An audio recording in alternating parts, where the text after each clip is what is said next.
Thank you all so much, and I am so excited to be here. Just before we get started, I want to take a little quick survey. How many of y'all had a study of neuroscience in your undergrad education? Isn't that interesting? How the brain learns, and yet you're really not prepared to know how the brain learns?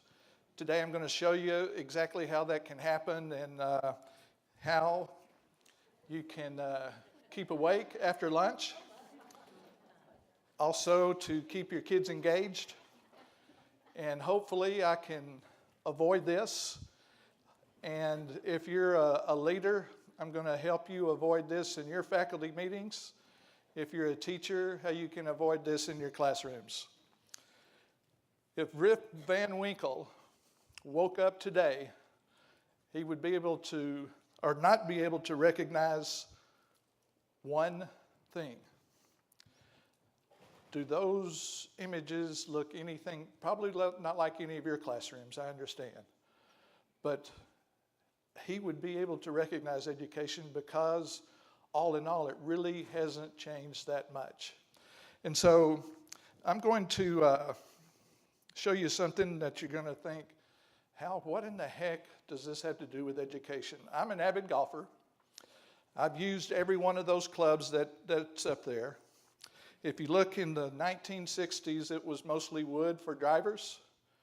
In the 1980s, it moved to aluminum and it got a little bit lighter. In the 2000s, the head started to become composite. We had composite shafts, and in the 2010s, it got even more. Now, I put a golf ball up there to show you the size of the heads and how they've improved, but what I'm getting at is every industry has research and development that they improve on what they did the year before every year. And like I showed you on that last slide, we haven't really changed education that much. It was a little bit like you heard this morning from our speaker. And I'm going to show you, this is what my talk is on today.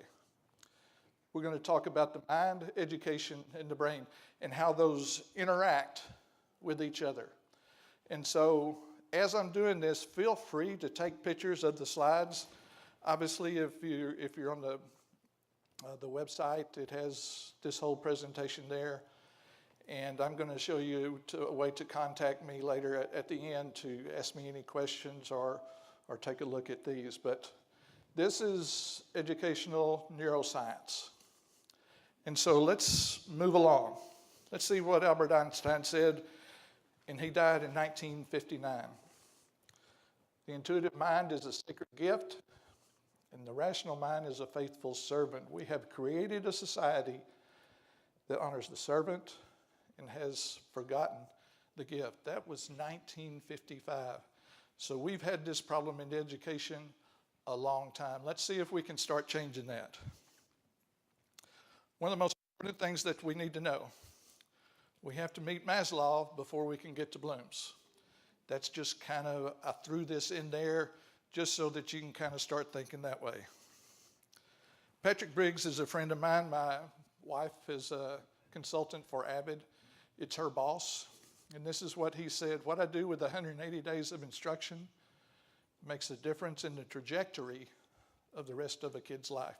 And I put down there, really, what's really cool about education is that every day matters. But if you think about it, it's kind of scary because every day matters. I used to put this slide at the end, but now I put it at the beginning just to show how important every day, every minute in the classroom is important. I'm just going to let you read that slide just for a second.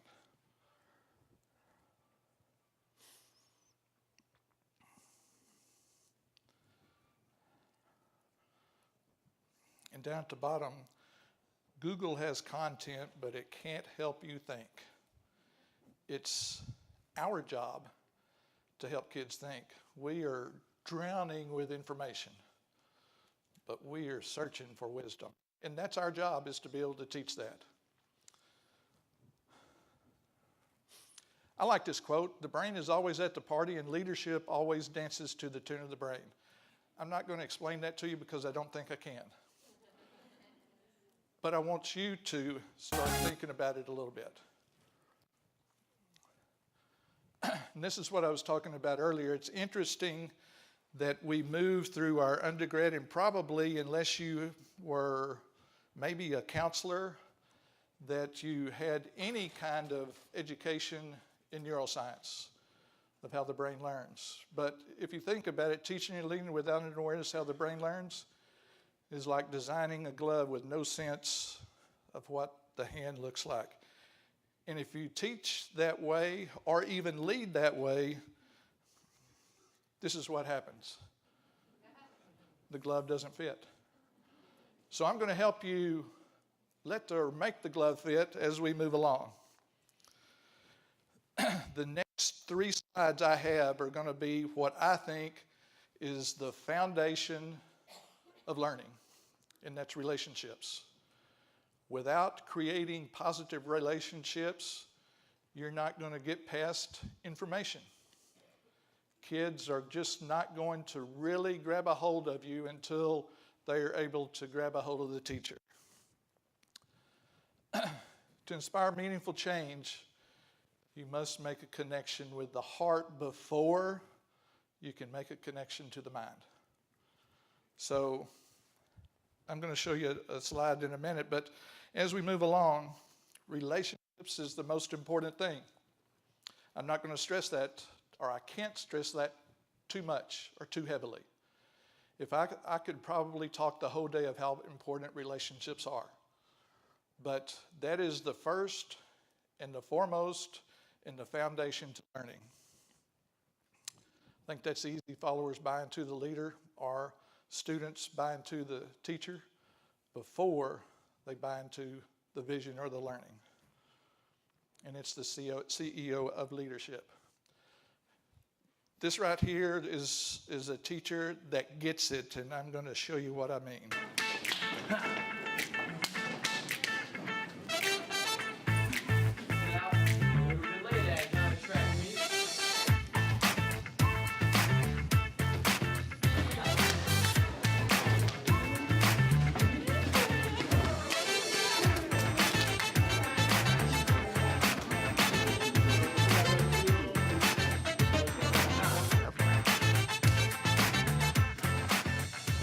A lot of students come in with, situation at home that's not ideal. So therefore, when they come into school, I want this to be their sanctuary. Like I want them to be excited to come to school, because before I'm able to deliver a substantial amount of content to them, they have to buy into me. They have to invest in the teacher itself.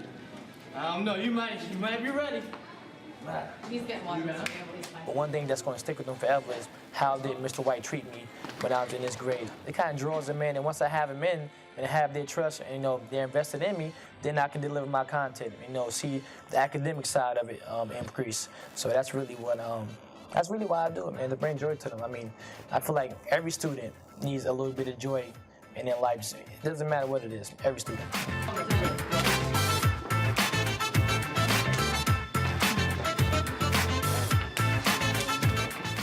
That's been one of the biggest things for me, like those messages from other educators. I'm talking about past, about 20, 50 years in the game. Oh my God, I have tears in my eyes. I can't wait to go to school. I'm gonna try this with my students. That was so amazing to me. I'm all about bringing joy to people's lives, man, and inspiring others to do so. So hopefully everybody can start doing it in their classroom, making a big thing, worldwide thing, something cool. Come on, man.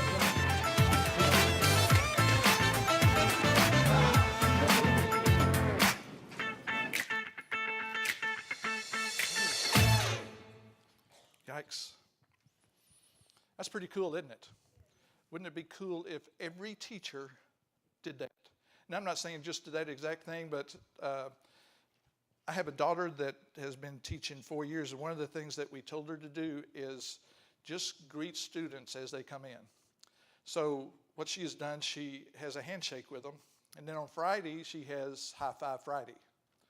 And she told me once, she said, "Dad, I can tell at every handshake how a kid's life is happening on that particular day." It's amazing the culture that you can create by building a relationship, by shaking a hand. And how much time does that take? You can get that done before the tardy bell rings. And so I encourage you or your building, your campus or your district is to find some way to greet kids as they enter the classroom. I just can't stress how important that is.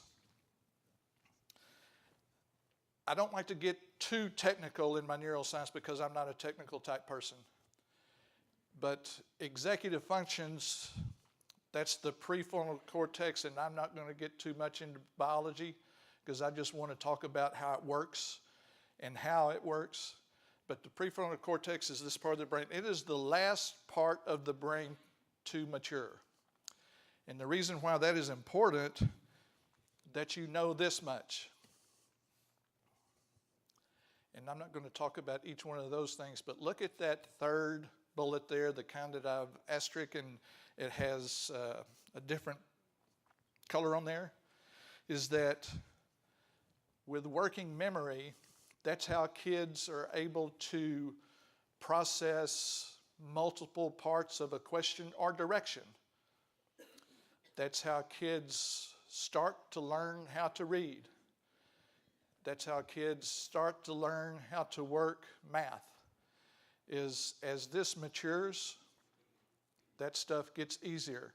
So, as you know, in elementary school and even through junior high and somewhat through high school,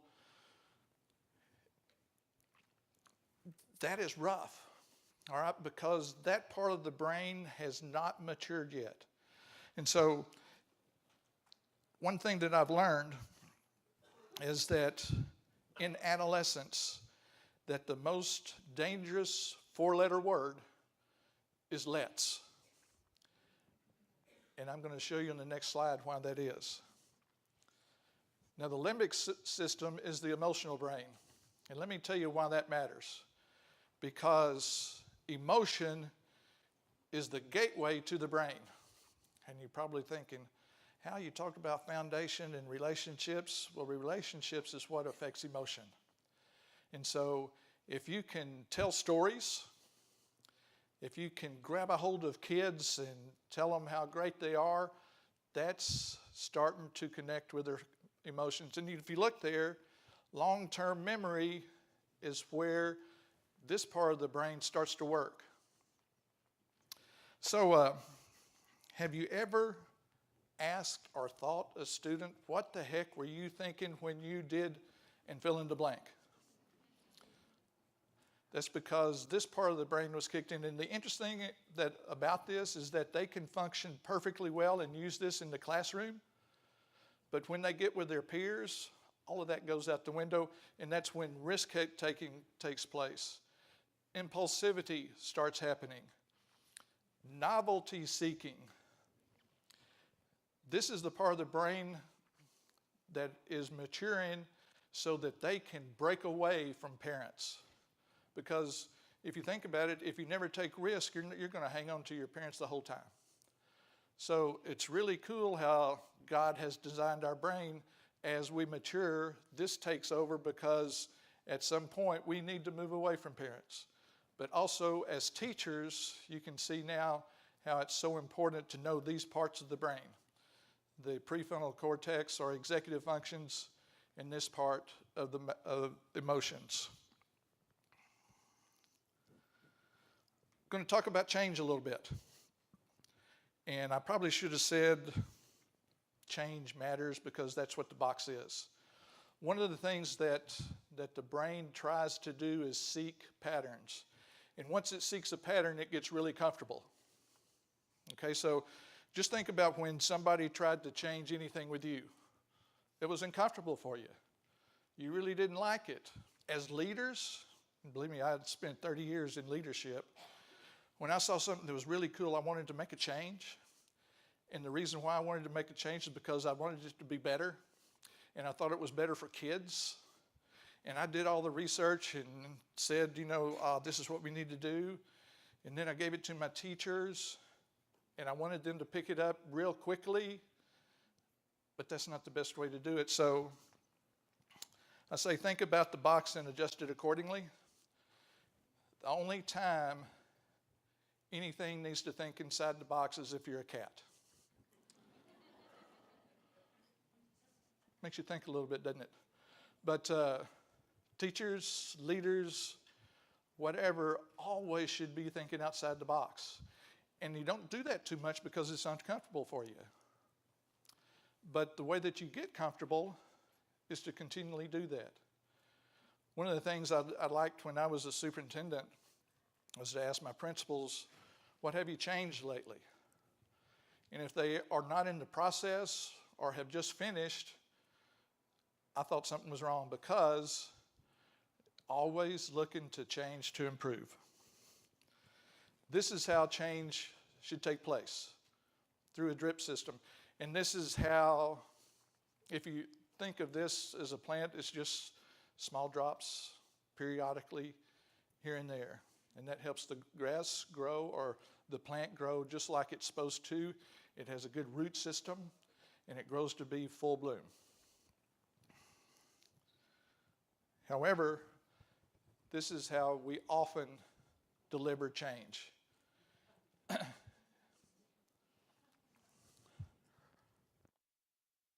You can probably say, I'm going to give you this change, but I'm going to be right here beside you, just like that guy is right beside him. But there's so much information and so much in a little piece of time for them not to process it, that he's just not, there's just too much too soon. So you change this way, not this way. Anybody ever heard that term, umami? First time I heard it was in August of this year when I went to Napa. And that was one of my bucket list items, was to go to Napa, to visit the vineyards, to taste good wine, and to see the whole winemaking process. Went to the Silver Oak Winery, and we had a wine pairing session, a very educational session. You're probably thinking, what does this have to do with education? Let me first tell you what the 5 tastes are. Sweet, sour, salty, bitter. It's the 5th taste, umami. And what it means is it's savory. It has a lot of complexity. It has a lot of depth. That particular wine had a whole lot of depth to it. And so I looked up umami and wine, and this is the first thing that came up. And it said, this is by far one of the most interesting California wines. This wine is reminiscent of sherry, and it carries a salty, rich nuttiness and an intense, long-lasting finish. There's a sweetness to this wine like overripe fruit, but the sweetness balances out nicely with the wine's oxidative quality. For this bottle, the grapes come from a vineyard in Sonoma and are kept in a barrel and spend about 5.5 years in the corner of the winemaker's cellar without being touched or topped off. The wine's then bottled in a small format bottle, as it is meant to be drunk in small quantities. This is an after-dinner wine with cheese and so on. And you're probably thinking, hey, I'll get to the point. Just remember umami, all right? Get that in your mind.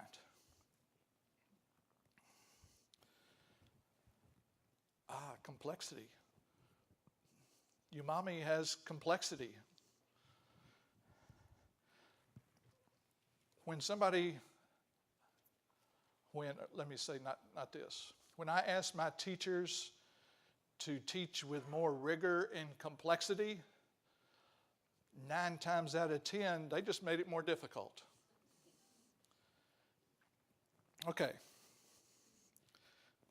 Put your notebook down, your phone's down, and let me have both of your hands. Well, free your hands. All right? This is the sign for D, or difficulty. Do this for me. All right? And so difficulty is this. It's more, it's just harder, move your hands out this way, but it's staying on the same level. All right? This is C for complexity. Complexity has more depth as it moves up on blooms. Not only does it get harder, but it gets more complex. That's where the term rigor comes in.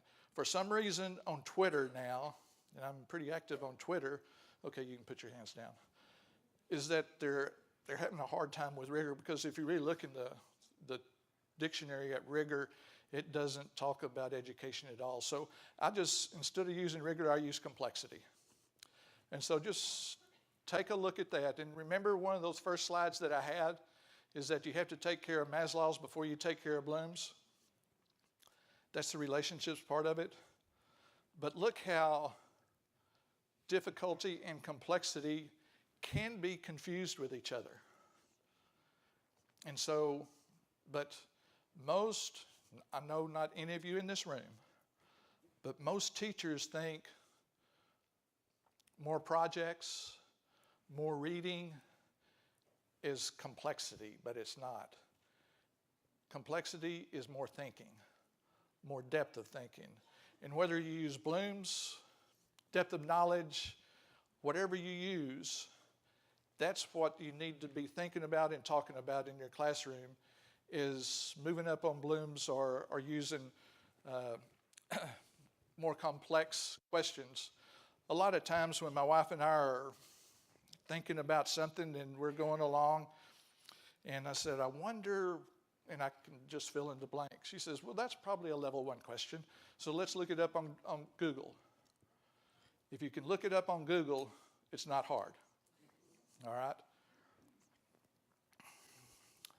Relevance matters. I'm going to give you, now this may be what you came here for. This is going to be a template for every level, every course. Pretty good, huh? Let's look and see what it is. Okay. I'm going to see what you think about this right here. And I want you to stand if you agree there's no such thing as a lazy student.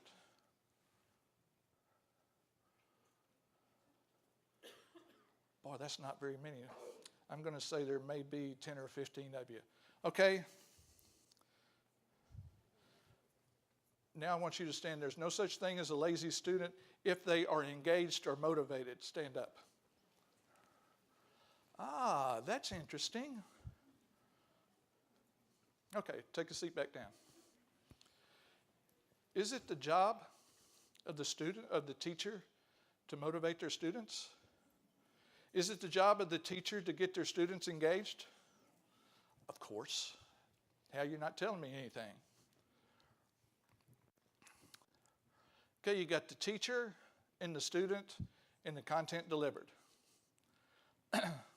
Right in the middle of that, if all of those things are combined, engagement happens most of the time. But if you look at, see that term rigor in there, relationships and relevant, the 3 R's. I'm going to add a 4th. But first, let's look at this. Relationships plus relevance plus rigor, and rigor is depth and complexity. I'm going to add the 4th R, where students respond to that. 3 R's plus 1. Rigor, relationships, relevance, and the opportunity to respond. And now if you throw in student choice, and believe me, teachers do not like that. And why is it? Because they lose a little bit of the control. Let me ask you this.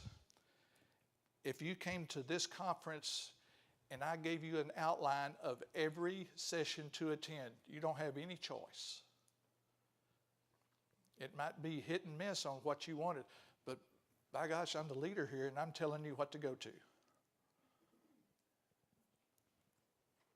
Good conference, Maybe, but you get a choice of every session you attend, because now you're going to try to meet the needs of what you want or desire.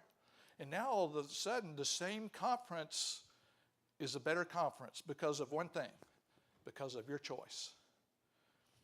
So why can't we give students their choice within a framework of what they want to learn and pursue, as long as it's the objective that you have laid out that particular day? And you're probably thinking how you're a retired educator and you just don't know. But after 38 years and looking at the research and also looking at my successful teachers, if a teacher that does all of those things, believe me, their test scores are going to be high. They're not going to have problems in their classroom. And kids like them. So let's keep moving. There's umami. Think about the depth and complexity of that wine that I read about. Wouldn't it be neat that every lesson that a teacher taught had umami in it? You ought to try to go back and talk to your teachers about that and say, you know, if your lesson just had umami in it, you wouldn't have any problems. Engagement matters. Know the difference between on-task and engagements. What's important to know is that every student will be engaged every day, all the time. But they may not be engaged in your lesson. So I'm going to show you how to observe a classroom, observe your classroom, or observe the teachers in your school, their classroom, and you could be able to tell if they're engaged or just on task. I can remember early in my career that in an interview, if I said, I wanted to make sure that my kids are on task, that was gold. And you're probably thinking, what's wrong with that, Hal? Well, let's just see if there's anything wrong with it. Often confused with engaged. They're well behaved, but they may be tuned out. Anytime you go into a classroom, or does any of your students say, is this for a grade? Does this count? Or why do we have to do this? How many times have you heard students in algebra say, why do we have to take algebra? We're not going to need that when we graduate. Noise and laughter are discouraged in this kind of classroom. It leads to a culture of compliance. And lastly, they're mostly in their desks the whole period. And you're probably thinking as you walk down the hall, oh, wouldn't it be nice to have all of that taking place? But let's look on the other side. Often confused with on task, but this is where it starts changing. And the biggest thing is, kids start thinking. The easiest way to recognize this is if the students are asking more questions than the teacher. We are consumed with answers. Every standardized test is all about the answers. But we need to move from a culture of consumption to a culture of creation, where our kids create and not just consume, where teachers make kids think. Often in my faculty meetings, I would tell my teachers, kids hate the T word. They don't like to think.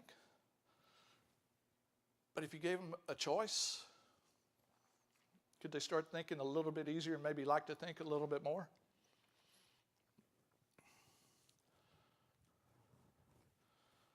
Kids can master compliance real easily, or they can fake compliance.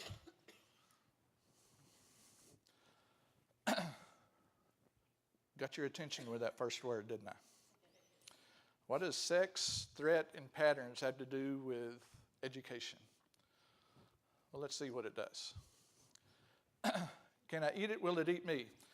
The reason why I'm putting this up here, because when you first encounter something, these three things happen, and sometimes unconsciously and sometimes consciously, but these three things happen every time you come up with something new or you see something new.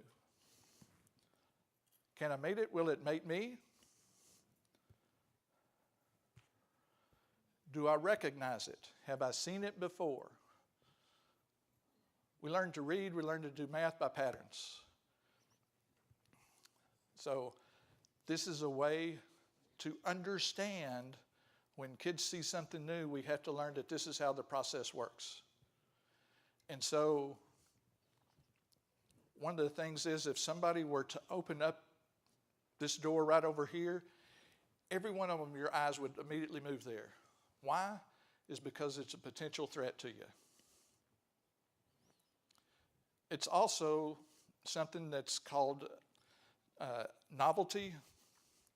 The reason why you can't stand not looking at your cell phone through this hour, some of you are just gritting your teeth because I know I'm not supposed to be doing that, but if somebody texts me, I want to see what they say. Or if somebody sent me an email, I want to see what it says. Or heck, I might even get a phone call from somebody that's really important because it's new. And you're always searching for something new. And usually what those come from are somebody that you have a relationship with.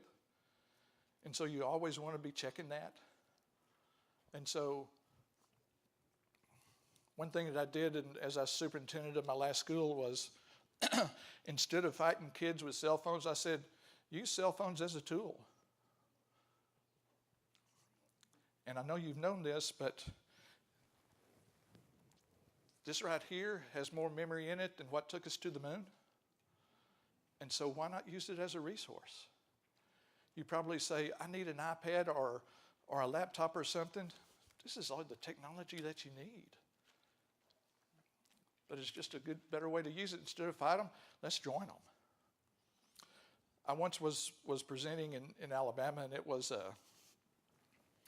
a group of conservative leaders, so to speak. I went through this whole presentation, and I talked about using the cell phones.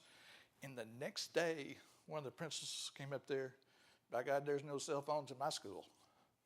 We take them up, and they have to pay $15 to get it back. We'll teach them. And I told him after it was over, they're using your cell phones, and you're not catching them. So why do you fight that? Let's move on.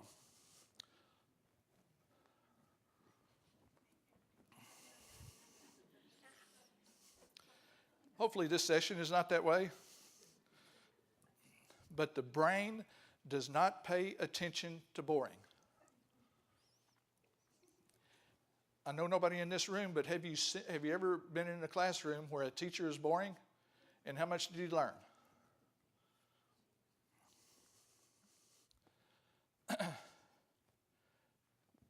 Often I would tell, sometimes in a parent meeting, I can especially remember there was one student in my last school that had severe disabilities. And an IEP meeting would last 8 hours every time.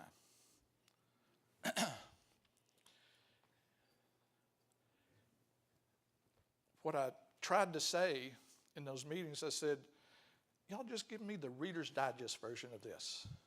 Now, some of you probably have no idea what I'm talking about when I say Reader's Digest. But is it still in publication? Okay.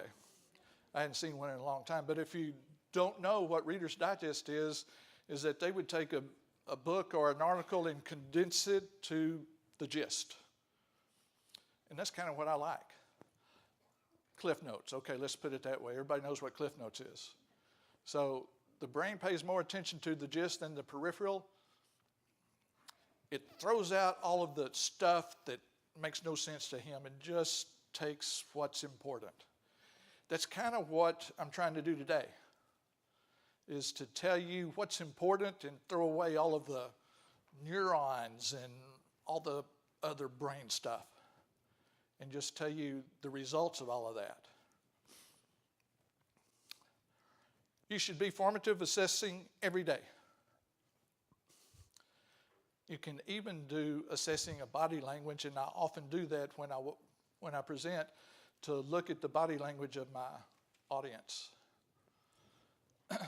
And if they're sitting back in their chairs and comfortable, and they may look around, but if they're not really focused on me, I need to kind of change the pace. I need to do something different, but also have that built in so that you will keep your focus on me. Quick and easy formative assessments. If you're in the back of the room, it has hand signals, index card, 1-minute essay, the concept map, brain dumps.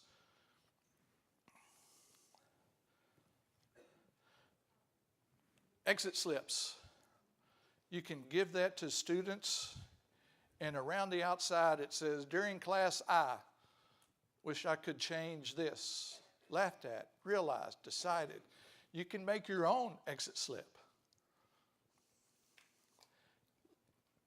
Have your kids hand that to you at the end of the period.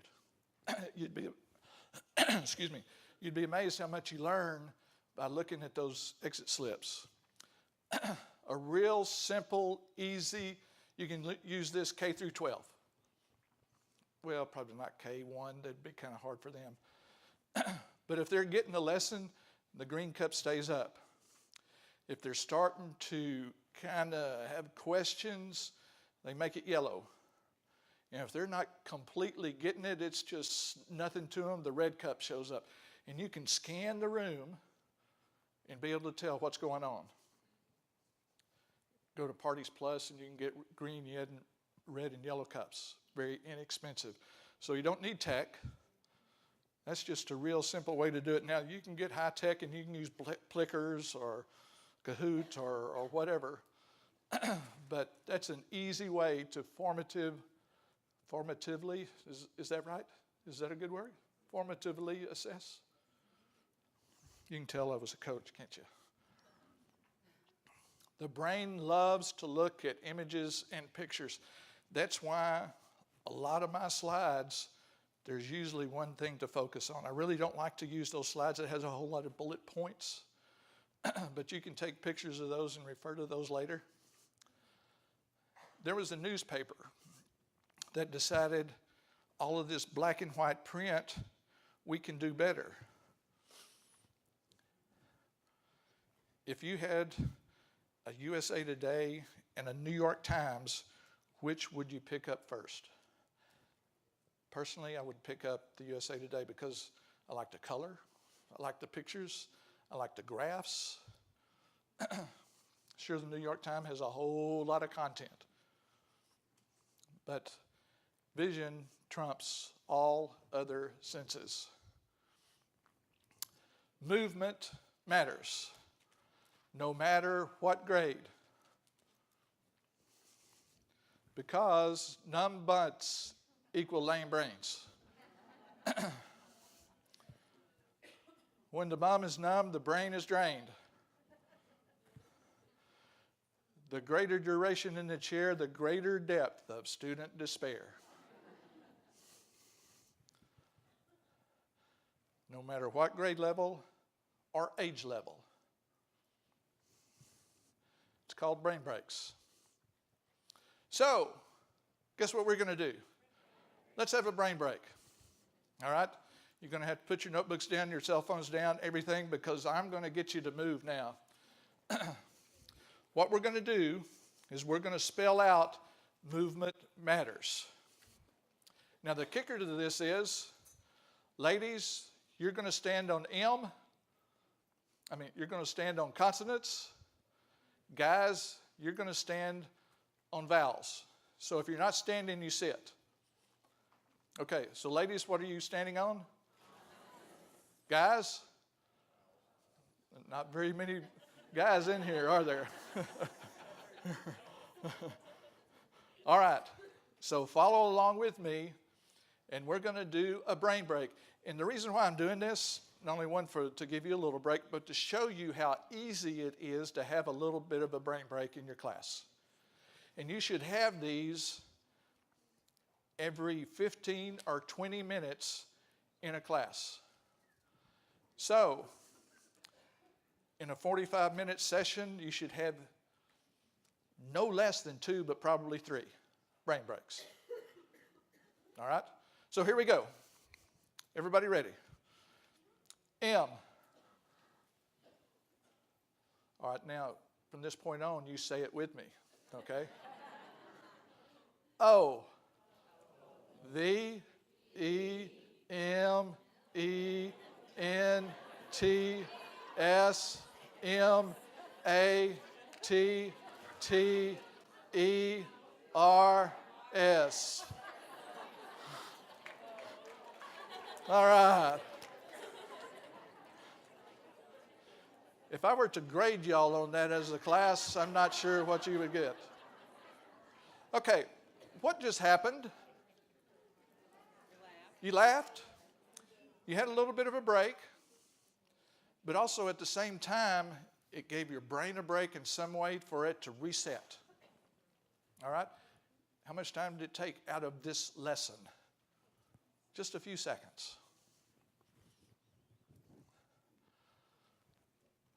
Learning matters more than teaching. In the last district that I was in, one of the first faculty meetings that I had, I asked my teachers, if learning didn't take place, did you really teach?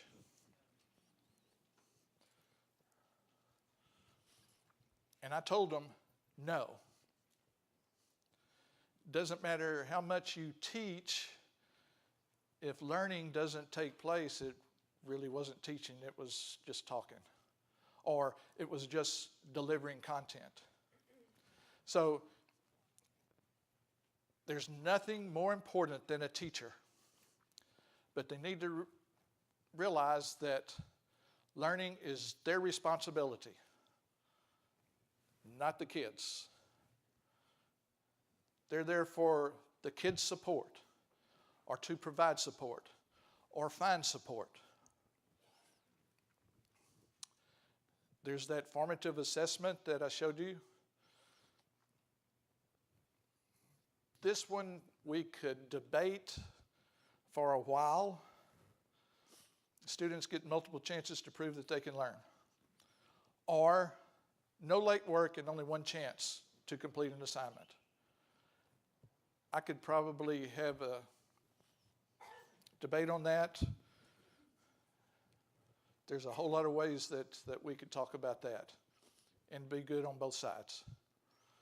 Instruction is working for 80% of the students consistently, and students ask more questions than teachers. I'm not going to tell you which way I'm going to lean on that. You can probably figure it out. You know that crayon that you got when you came in? Grab a hold of that. All right. I want you to take it in your hand and kind of rub it back and forth. Close your eyes. I know that's dangerous after lunch, but I'm just taking a chance here. Close your eyes.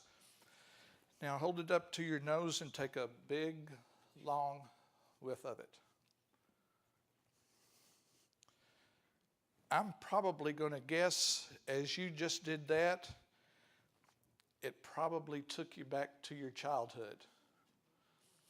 And probably most of you had good thoughts. Because smell is pretty important when the brain grabs a hold of it. How many of you like to get into a new car? And that's hard to describe, isn't it, a new car smell? And how long does that last? Not long. They even have scents that you can put in your car that's new car, but it's never quite the same. How about when you enter a theater and what's the first thing you smell? Does it make you want to buy popcorn? Okay, I'm going to step away from neuroscience just for a minute. And I want you still keep a hold of that crayon. If you brought something in here, write with your crayon your name. If you have anything to write on, with the point, the new end, just write your name.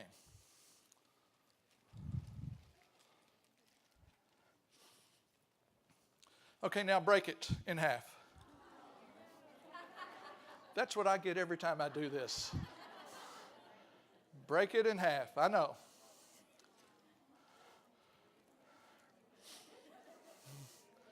Break it in half. Now then, I told you that I was going to step away from neuroscience for a minute. I'm going to step into kids in your classroom. Sometimes kids in your classroom come to us broken. Now then, what I want you to do with part of the end that's broken is to peel just a little bit of that paper away. As you're doing that, it's our job to peel away the layers of our kids to be able to find out what's going on, whether they're broken physically or broken emotionally from what they've experienced at home or what they were born with. It's our job to peel away the layers to be able to see what's going on. And so, as you do that, think about how I can peel away the layers of the kids either in my classroom, my campus, or my district. And it doesn't have to be a kid with special needs. It's just a kid with special needs. And every kid we have has special needs. No matter if it's the AP student or the special needs kid in our life skills classrooms. Every one of them is different and unique, and there's one way to find out, and that's through relationships. So always remember that. The artistry and workmanship was exceptional. It was so surprising. You know, it's amazing when you see things from a different perspective.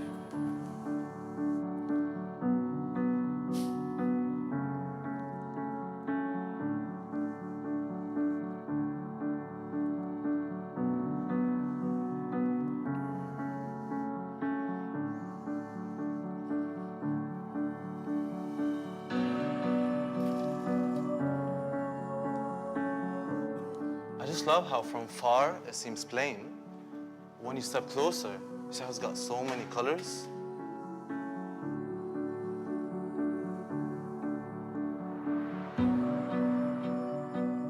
I see the universe and how we all have our own role in it.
What color do you like best?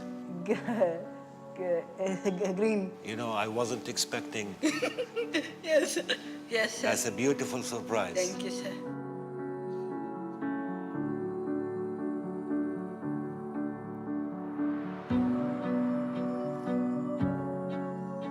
And you paint at home, or where do you paint?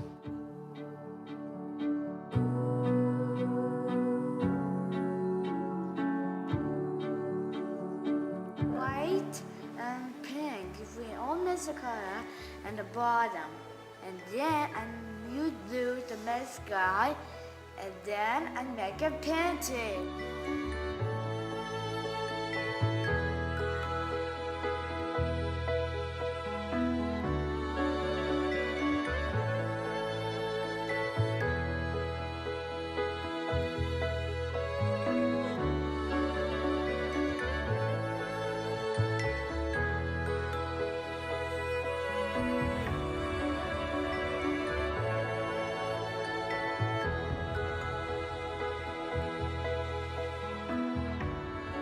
It's so rich in color and texture. I like it very much indeed.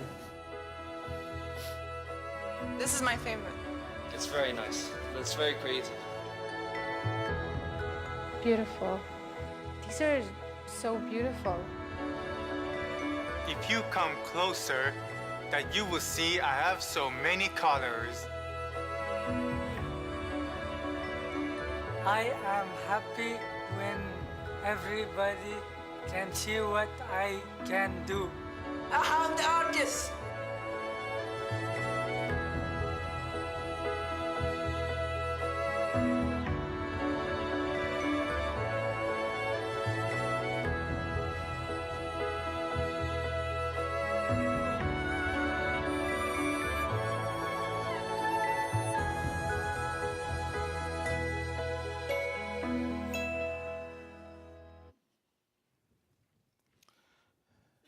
I don't know how many times I have shown or looked at that video, and I don't know, it just really affects me. So, emotions are the gatekeeper to the brain. I probably got a hold of your emotions just a little bit in that video. If you capture their emotions, then you can capture their minds, because emotion is the gatekeeper to the brain and learning. And the brain loves a good story. I've tried to tell you a story here and there to kind of keep this thing going, because, you know, when you tell your own story, it's unique. In your story, there's nothing like it. And so always remember that. For those of you that can't read it, it says, say it with words, and you're lucky if they hear it or bother to read it. Tell your story with imagery, and it grabs your attention, evokes emotion, and more instantly processed. Emotions can't be controlled. You often hear the phrase, you got to control your emotions. But emotions are like a sneeze. And let me tell you how the brain works. There's input, then emotion, and then action. To put it in another phrase, it's like ready, fire, aim. So you can't control your emotions, but you can respond to your emotions. So remember that. And one of the things about emotions, that it not only is the gatekeeper to the brain, but it is also the gatekeeper to long-term memory.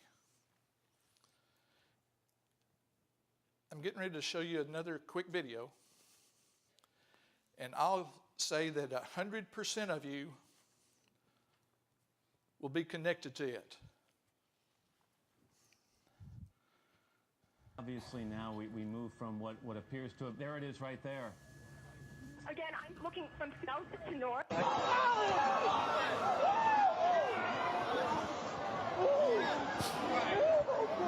Give me this. Hijacked airliner slapped. How many of y'all know exactly where you were when that happened? I was in a staff meeting in Orange, Texas, sometime between 9 and 10 o'clock in the morning. You can know where you were, what you were doing, and what was going on because you are connected to that emotionally. Praise matters. There's this thing going around called mindset, and it's sometimes confused with how to go about creating a positive mindset. It's Carol Dweck's verse, and I'm sure a lot of you have read the book and at least know about mindset. And what you've probably heard is that praise matters more than outcome. But what's really more important is that praise plus practice plus feedback is how you get a positive mindset.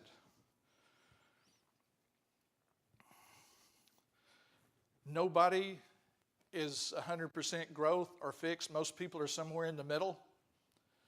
One thing that's really cool is that you can always improve it, just like you can improve your mind.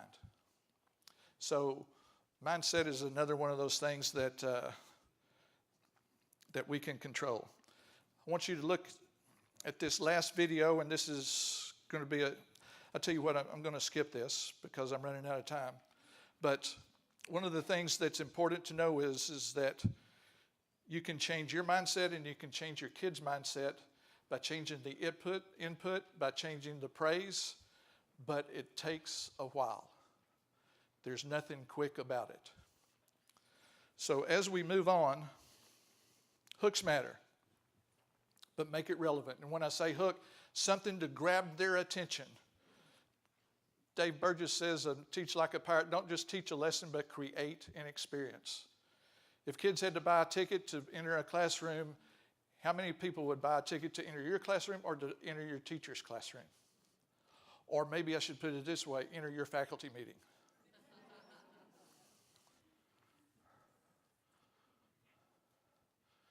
Teachers matter the most. It is all about personnel. It's never about the program. They are the ones that make the program. You can have the best program in the world. My wife works for Abbott. I think it's the best program in the world, but a lousy teacher will not make Abbott a good program. Twatty never matters. I believe this is the thing that keeps education from changing more than anything because that's the way we've always done it. Don't let the past determine your future. Arnold Palmer was a hero of mine, and he made this quote. Well, I tweaked it a little bit to make it match education, and it goes like this. Teaching, sometimes it is deceptively simple, but you will find it at times endlessly complicated. It will satisfy your soul and frustrate your intellect. It is at the same time rewarding and maddening. And it is without a doubt the greatest profession mankind has ever known. And that's why you're here today, because it is the greatest profession.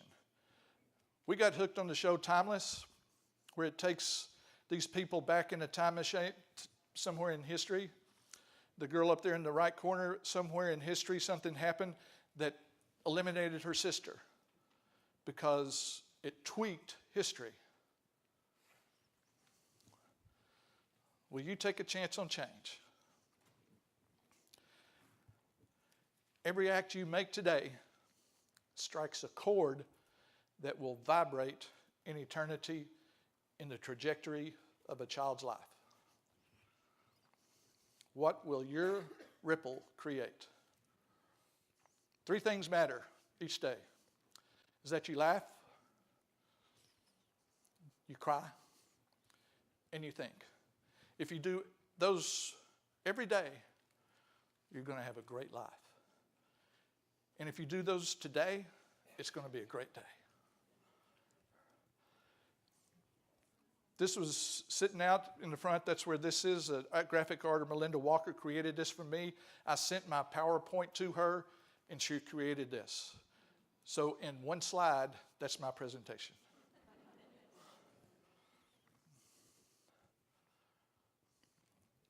How many of y'all use Remind? Anybody? Remind is a text system. It's safe. If you text me this, I don't know your number. You don't know mine. So be safe on that. But if you enter the number 81010 and text the message at NeuroLead, you can get in my remind list. And the reason why I'm asking you to do that is because if you have a question, you can just text me this, and I can get back to you. I can text the whole group of you and tell you what I'm doing next. Not only where I might be presenting next, that may not interest you, but I'm starting to write another book, and I would like your input as I write this next book. And just so that you know, it's called Leadership Lessons from the Vineyard, the wine. But one thing that I learned is that vines climb, and they cluster, and they cling. That's one of the first things I'm going to write about. This is how you can contact me through Twitter at Hal L. Roberts, Instagram, Hal L. Roberts, email at pirate3314@gmail.com. My phone number, in the program, it has halroberts.com. It's not, it's halroberts.net. That is Melinda Walker, the graphic artist. Her Twitter is one squiggly line, or you can contact her at onesquigglyline.com. And so, thank you. I hope to see you at my book signing. It's called Pirate On. I'm going to be down there signing books if you want to buy that.